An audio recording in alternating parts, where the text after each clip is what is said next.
The stock market staged a nice recovery from the lows that it started out this week. You can see we are pushing higher, at least at the time of recording this.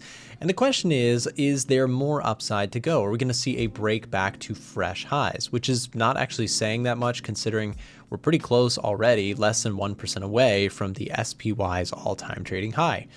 So now, what stocks are looking when you have a market like this, where everything is pretty expensive, everything is sort of at the highs in terms of an index level? What stocks underneath the surface are trading at better value than others? Well, in today's video, I've got a couple stocks that I'm watching that I want to discuss further with you. So make sure to hit the thumbs up and subscribe. Let's jump in. So first things first, I want to talk about Nvidia, which, believe it or not, I actually sold out completely of my position yesterday. And I made a post about this in our Discord server. I said all out of my Nvidia long position. Total profit realized $29,908. I took profits on both the shares that I own as well as the short call position that I had. And the reason I did this mostly is because I am looking to continue to build up cash and / posture defensive in this market. Now, of course, I had a really good overall P&L on the trade, and I bought this thing back in April. And so there was a huge return on the stock overall. I also made some money on the calls that I sold. So why on earth did I sell a huge winning trade for me? Well, the main reason is I am growing more and more concerned about the macro outlook for the US economy. I've talked about this a lot on my channel, but I am what I consider to be more of a top-down trader or investor, meaning I look at like the macro and the economy first, and then I work my way down to individual company aspects like financials and the stock's momentum, etc. But when I look at the overall stock's impact score chart on the stock box's macro screener, what this is showing us is that we have some concerning things underneath the surface. Specifically this morning, we had ADP numbers, which showed more weakness in the labor market. Yesterday, we had JOLTS job openings, which were lower than expected, showing more weakness there as well. And although this is not yet updated, we did just get the unemployment claims for the week, and they did come in higher than expected, which is also bearish for the overall jobs market. Now, of course, tomorrow we get the NFP report, which could very much cause a shakeup in this idea, but latest figures on NFP are still very negative from the prior month's report. At the same time, we have retail sales numbers that missed expectations, services PMIs numbers, and manufacturing PMI numbers that look a little bit rough. So with all that said, I looked back at my Nvidia position, which I was able to make around a 75+% gain on the stock. I decided that was enough for me to take profits on this stock. Now, of course, I still own plenty of other companies in my portfolio, but I decided that it was a good time to take some profits off the table, as I believe the run in Nvidia, while an incredible one, has room to go sideways or cool off for a little bit. And just a reminder, we actually spent quite some time for Nvidia shares, in fact, over a year, just in consolidation, right? So we really didn't make too much of a move in this entire range for about a year's time before it did finally break out. So I think we could be due for a little bit of a pullback in the stock and may look to buy back in if we get a pullback down into like the 150s or so. I might come back and revisit the stock. Long story short, I'm cashing in, taking profits, and moving on to what I believe is better opportunities out there. Could Nvidia melt up to $200 a share? Sure, it could. But do I think that the risk to reward in staying such a big position in my portfolio in Nvidia is the right thing to do? Not really. I actually think that the better thing is to take profits and to find other stocks to deploy the capital into instead. Like, for example, a sleepy little energy stock called NextEra Energy. NextEra Energy is a major American energy company primarily engaged in electricity generation, transmission, and distribution through its two main subsidiaries, Florida Power and Light Company. A large electric utility, and NextEra Energy Resources, the world's largest generator of wind and solar energy and a leader in battery storage and other energy infrastructure development. The company utilizes a diverse energy mix, including renewable sources, natural gas, and nuclear power, to provide clean and reliable electricity to a vast number of customers across North America. And because the macro data that I just showed you is looking a little bit sketchy for me, I went to the top sectors page, which looks at all of that economic data and deciphers which sectors may look more attractive. What you'll notice is that most of these are in the negative, right? Technology, NASDAQ, when looking at all of our economic data, inflation, employment data, etc., gets a little bit of an ugly picture painted. But utilities are topping the list just behind gold miners, which are getting a more attractive macro overall top sector score, which is why I was looking a little closer at utility stocks. I then navigated to the top stocks page, which looks at technicals, sentiment, and financial readings, and I filtered specifically for utility stocks. You'll see we have NEE and XEL. Both of these are utility companies that I am looking to buy the dip on. So at the time of recording, I've not yet purchased my shares in NextEra, but will be doing so shortly after I film this video.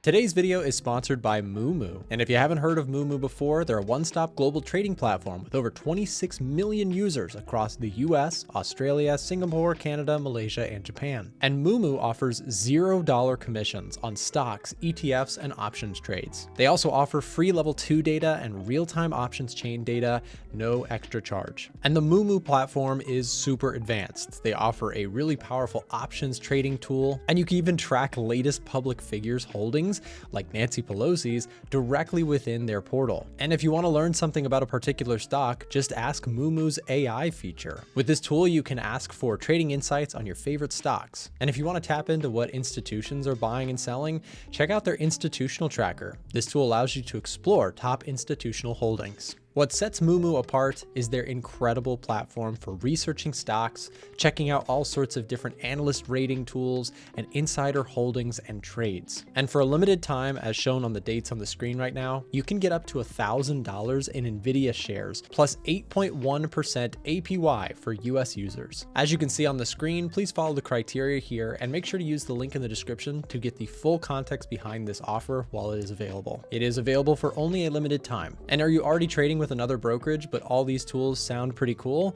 Well, I think so too. And they're currently offering a really cool 3% match on the first $1 up to $20,000 transferred from another brokerage. So if you're looking to take your trading tools to the next level, check out Moomoo and take advantage of some of the offers available using the link and details in the description of this video down below. Now back to the video. Another one that I just missed, I talked about this the other day, is XEL or Xcel Energy. I've actually owned this stock many times in my past and done really well with it. Pays a nice dividend. The company has grown consistently over time. And if we just pull back the chart and look at it over a long period of time, you can see it's done really, really well. And so I like companies like these, especially when I'm a little bit more defensive in my posture. I would like to own some of these types of companies and let them sit in the background while I think stocks can pull back on a broader scale, and we may see some rotation into the more value-centric or stable companies. And yesterday we got Salesforce's earnings. This is a stock that I own. Let's talk about it. So with shares of CRM or Salesforce falling, you can see I am definitely in the red on this stock,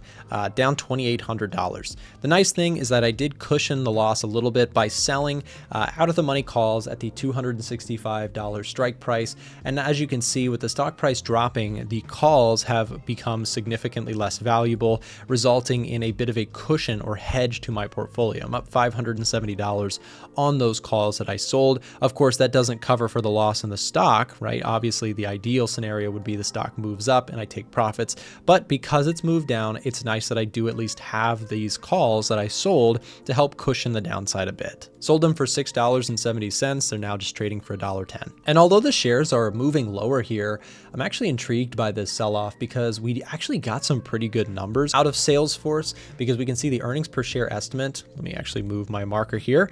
The earnings per share estimate for CRM was $2.78. We actually got $2.91. So that is an upside surprise by 4.7%. But the main concern for investors is that Salesforce issues weak revenue guidance even as earnings beat estimates. Specifically, shares fall on weak sales outlook amid AI agent push. This article says Salesforce Q2. The business is fine, but the stock just isn't ready yet. And Salesforce is often talked about in sequence with another popular software stock, Adobe.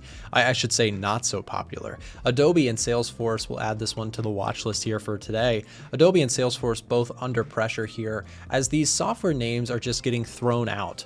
The worries about, AI replacing these types of companies, but I think there may be some relative value here. So let's take a closer look at CRM and see if this valuation looks okay. And I just pulled up the stock analyzer tab within the stock box to look at CRM. Clearly the stock price has been moving lower, but the forward PE and trailing 12-month PE both look really low relative to historical averages. See the 3-year average up significantly higher. And across the overall financial metrics, I would say that the stock actually looks pretty attractive on a relative valuation. So while I really don't like the price action with Salesforce, I'll be keeping an eye on it. If it actually starts to break out, I may choose to add to the trade that I already have on the long position. And if at the very least, we'll probably look to close out these calls that I sold, at least for a profit on those calls, and continue to hold the shares that I own.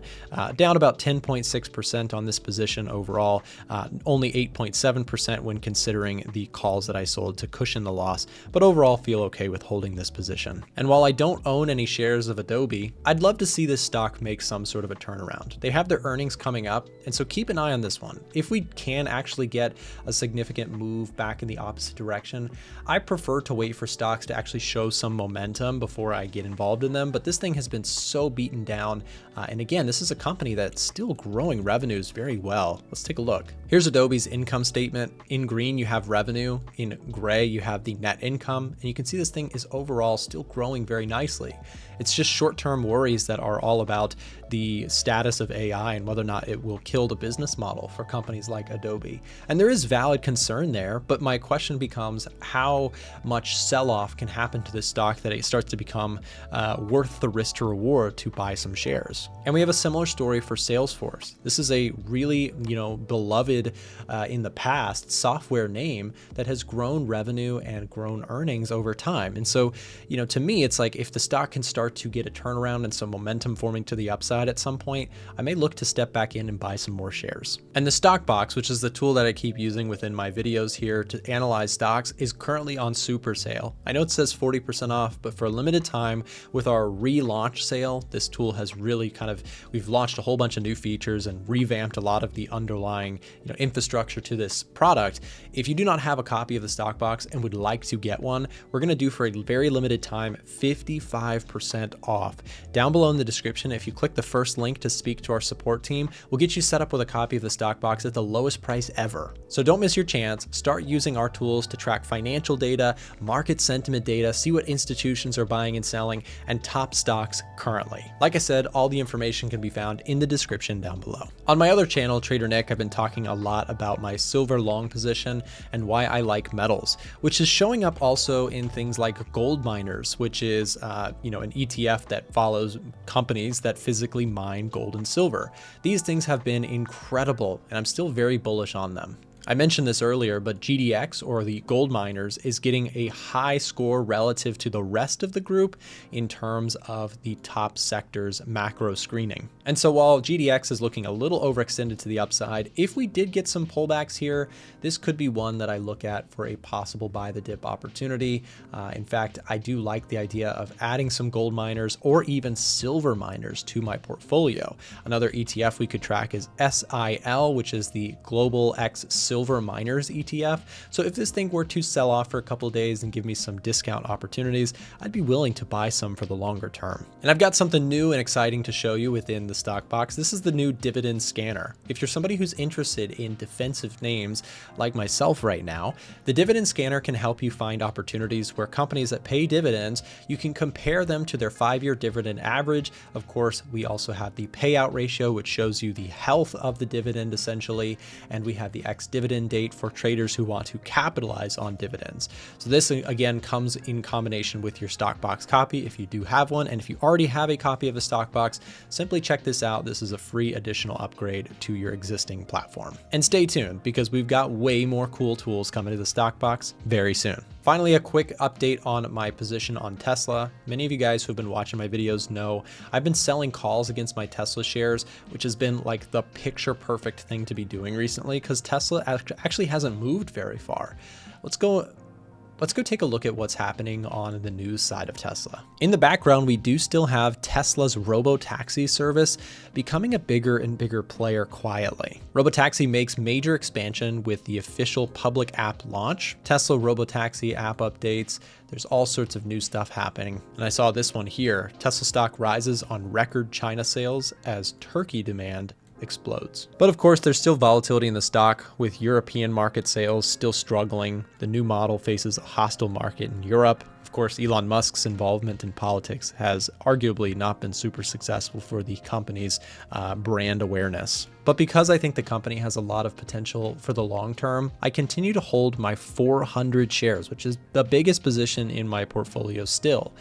But because it's a big position and I want to hedge a little bit of it, I've actually been selling covered calls. And if you're not familiar with covered calls, let's check out the definition. And as I mentioned in my previous video, going forward, I am definitely going to read this more often because that does so much better than me trying to explain it on the fly. I'm going to explain a covered call through AI overview from Google here. So a covered call is an options trading strategy where you own shares of a stock. As I just showed you, I own 500 shares, and you also sell a call option, which is a bullish bet. You're selling a bullish bet. So it's kind of a neutral to bearish strategy against those shares, giving someone else the right to buy your stock at a specific price, at the strike price, before a set date or the expiration date. This strategy is used to generate income from the options premium received and can provide some downside protection. So essentially, I've capped a little bit of my upside. If the stock rips, I'll be required to sell out of my existing shares, or at least half of my 200 shares here at